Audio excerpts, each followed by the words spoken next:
Hello and welcome to chapter 8 of our series of videos on the Scottish Wars of Independence. Today in this session we'll be looking at the end of the Canmore dynasty. This session we're going to learn more about how the dynasty came to an end and the repercussions it had on Scotland's rule. By the end of this session we hope to be able to describe the end of the Canmore dynasty, be able to describe the political moves of the main contenders for Scotland's now vacant throne in the years 1290 to 91, and be able to make an assessment of Edward's true aims at this stage in events. So we're going to begin with a wee recap, just to remind ourselves of where we've got to so far. So today's session is going to start off by looking at the terms of the Treaty of Birgham. Now we've spent two of the most recent videos on the Treaty of Birgham and analysing it, just to remind ourselves of the main terms. First of all, it agreed that Margaret the Maid of Norway would marry Edward's son, who was Edward of Canarfon. He wasn't yet the Prince of Wales. The Treaty of Birgham, if you remember, was the treaty arranged as a marriage agreement between the Maid of Norway and England to make sure that the Kingdom of Scotland would retain its independence in the event of their union. The second clause of the treaty was that Scottish independence would be safeguarded and that the borders of Scotland would be respected. England, in other words, would not simply just co-opt Scotland and absorb it. The third key term of the treaty was that Scottish laws, liberties and customs were to be preserved. Scottish laws at this time were notably different from English, and to some extent that's still the case. Area 4, no parliament governing Scotland would be held in England, so even though the maid may have gone off to live with her future husband down in London, that did not mean that the nobles of Scotland had to go down and meet her to convene a parliament on Scottish affairs. She would have to come up to Scotland to hold the parliament. The fifth area, Scotland's church would be free from interference from the English church. Even though the Archbishop of Canterbury was the highest ranking churchman in the British Isles, it would not give the Church of England the right to lord it over the Scottish church. And area 6, important positions in the Scottish government were to be held by Scots, and taxes raised in Scotland were just for Scottish needs. There was a concern at this point, as Edward I was involved in quite so many wars across Western Europe, that Scottish taxes were being used to pay for his armies to go off and campaign. So it was written in law in the Treaty of Birgham that this would not be the case. Scotland would not be funding future English wars. Now for today's session, moving area 1 of the treaty, the marriage of Margaret the Maid of Norway to Edward of Canarfon forward, was about to cause imminent disaster. So the end of the dynasty. In September 1290, tragedy again befalls Scotland. The young Margaret Maid of Norway dies on the voyage from Norway to Orkney at only 7 years old. Now, one of the terms of the treaties of Salisbury and Birgham was that the Maid of Norway was to be in Scotland no later than the end of 1290. That meant the young 7-year-old girl had to make the sea voyage across the North Sea. They attempted it in October, when the weather would not have been its greatest, and they brought her across the North Sea to first land at Orkney. At this point, the Orkney Isles were still owned by the Vikings. Alexander III's Great Treaty of Scone, which removed the Vikings from the Western Isles and northern mainland Scotland, had not yielded Orkney for the Scots, so at that point it's still Norwegian soil, even though it's in sight of mainland Scotland. So the Maid of Norway was to be dropped off there first, where she would be collected up at the top end of mainland Scotland and escorted down to the capital. However, she made it to Orkney, but died there. The exact cause of her death is not known, although it's likely that she caught pneumonia on the sea voyage across and failed to recover. Now, when we're looking at a sea voyage on a longship like this, from Norway across to the British Isles, the length of the journey could be as short as 24 hours, although often you're probably more likely to be looking at 2 to 2.5 days at sea to get across. Now, as you can see, the Viking longships, as we know from the Viking invasions of Britain and Northern Europe in the centuries beforehand, were more than able as seagoing vessels to cart dozens, if not scores, of people across the sea at a time. However, they were quite exposed to the elements, and a young girl, if she was frail, could easily catch pneumonia and experience, unfortunately, fatal consequences, as happened to the young maid. So this meant all the agreed plans, based on the idea that Margaret was going to grow up to be the Queen and that she would marry the young Prince Edward, as arranged by Alexander III, Edward I, the Guardians and Eric II of Norway, her father, were all brought to nothing by her premature death. This spells disaster for the future of the Scottish monarchy. It throws everything into anarchy. The Canmore dynasty, this long family line that stretched back more than 2 centuries, has now come to an end. Alexander III's line is dead. So storm clouds begin to gather almost immediately. A confused account of the Maid's death created rumours and disturbance across Scotland going into the winter of 1290. A dread of civil war descended on the kingdom, and there was an urgent need at this time for authority of some kind to step up and prevent the situation from getting nasty. If you remember back to when Alexander III died and the community of the realm came together to recognise the Maid of Norway as the rightful successor, there was a period of uncertainty where the Bruce family attempted to launch a military coup. This is immediately straight back on the cards again, and this time there is no obvious successor to Alexander III to step forward and fill the void on the throne. Scotland is about to find itself thrown into a period of uncertainty. So the obvious choice for the Guardians was to look to King Edward I of England. In October 1290, Bishop Fraser wrote to Edward asking him to come to the border for the consolation of the Scottish people and to prevent the shedding of blood by choosing the rightful successor to the Scottish throne. Bishop Fraser was worried that Scotland was going to cave into civil war and that the kingdom would rip itself apart as the rival noble families warred over who was going to get the right to succeed as king. By bringing Edward I into the arena, Bishop Fraser was hoping that the military power and the respect that Edward I was held in would be enough of a foil to basically calm the Scottish nobles down and to prevent the outbreak of a war that would rip the kingdom apart. Now, if you remember at this point as well, we are in the aftermath of a long and peaceful reign for Alexander III. The Maid of Norway has been the nominal regent to take over the throne for the last 4 years, so we're looking at almost 3 decades of peace. And that's a lot to throw away when things suddenly get a bit scary. The positioning began very quickly after this point. Edward's involvement may have calmed things down, but that meant we've gone from outright war to perhaps a more political process to decide who's going to take over the throne. So Bishop Fraser's letter implied strongly that the Balliol family were the rightful heirs to take over the Scottish throne. If you remember at this point, the Guardians are kind of swithering in their makeup in favour of the Balliol and the Common families, as opposed to the Bruces. The Balliols and the Commons were cousins. They're angry at the bishop's actions. The Bruce family, in reply, gathered their soldiers. This is them reverting to type when they tried to launch that coup back in 1286 with Alexander's death. They also wrote a letter to Edward. At this point, Edward I of England was being invited into taking an interest in Scottish affairs. Now, I'm emphasising that word invited at this point because he's not forcing his way in, he is not invading, he's not coming in to threaten. He has been called in by the leading nobles of the Kingdom of Scotland to try and make a decision, to calm events down, to be an impartial judge. He's not forcing his way in for his own gains. As 1290 draws to a close, rival groups prepared their claims for the throne of Scotland, so we very much enter a phase of political posturing. So, more about the Balliols and the Commons. Bishop Fraser's letter asking Edward to help choose Scotland's next king had a very heavy pro-Balliol bias. It showed the Committee of the Guardians is now dominated by Common and Balliol interests. If you remember, we're now down to 5 Guardians. The young Earl of Fife, Macduff, had been killed by one of his family members for profiteering from his position, and he had not been replaced. We know that the Baron of Renfrew, one of the 5 Guardians, is a kind of pro-Bruce ally, as he went down to line up with Bruce's supposed invasion from Ireland back in 1286. But the rest of the Guardians seem to be pro-Common or pro-Balliol at this time. So the Bruce's interests are distinctly outnumbered. The Balliol family believed that they legally had the strongest claim to the empty throne of Scotland.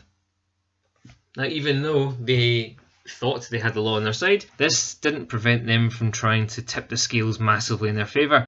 So they slipped a bribe to Edward I's right-hand man up in the north of England, the powerful Anthony Beck.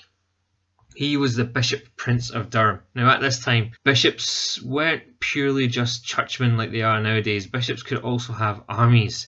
And Anthony Beck was one of these guys. He was a fighting bishop. So he dressed and armed like a knight. He had the lead of a powerful army that maintained the border of northern England against any threat of attack from Scots or Vikings. This man means business, and having him on your side would have been a powerful asset. So the Balliols make sure that they do indeed have him paid for with a hefty sack of gold. Now the Bruces aren't going to sit on their hands and let this happen.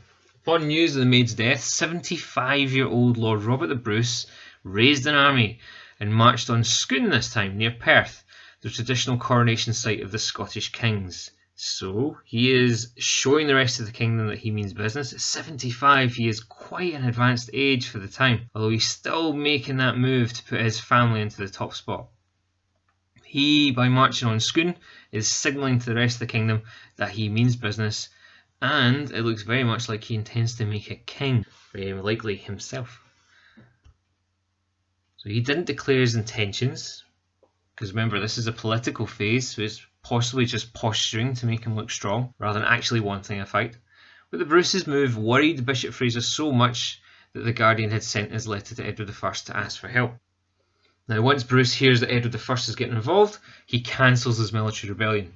So as Bishop Fraser had hoped, the threat of Edward I getting involved in Scottish affairs is enough to quiet down all the rivals. No one wants to go head to head with the King of England in the Battle of Arms.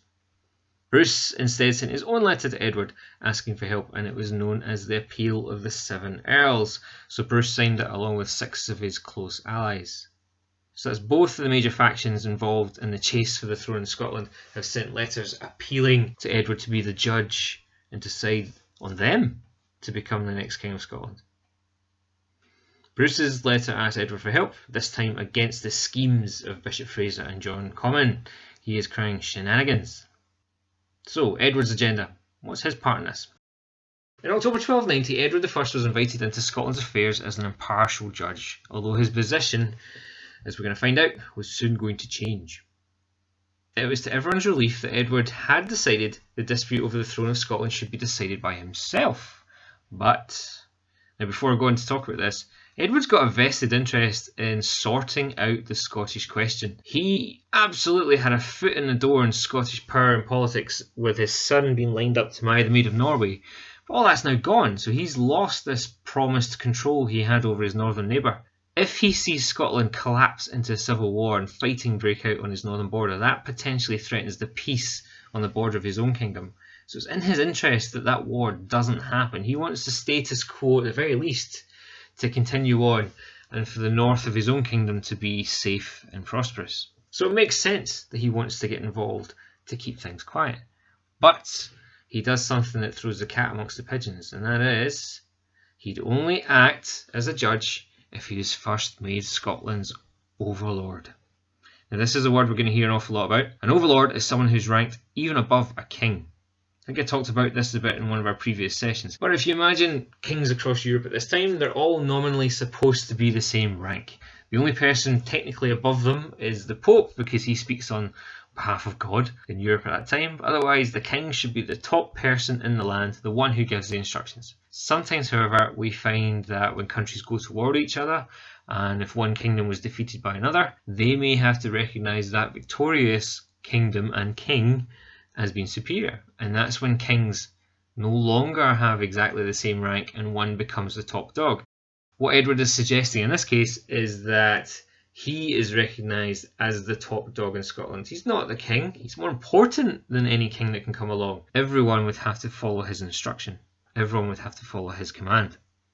Now this is a game changer for the Scots. In March 1291, he starts to back up this claim. He orders English monasteries to search their chronicles for any evidence that kings of England had basis for legal rights over Scotland. Now this is not like doing a Google search nowadays, obviously.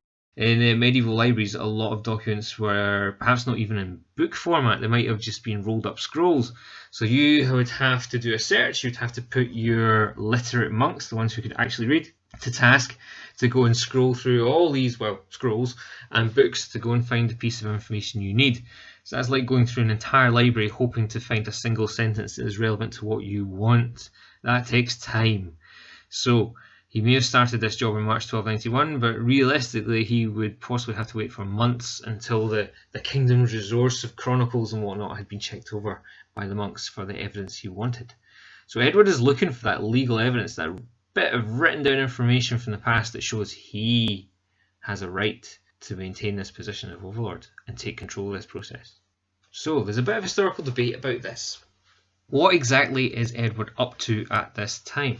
Before this stage, Edward has seemed like a straight up guy. He's not seeming to take massive advantage of the situation in Scotland.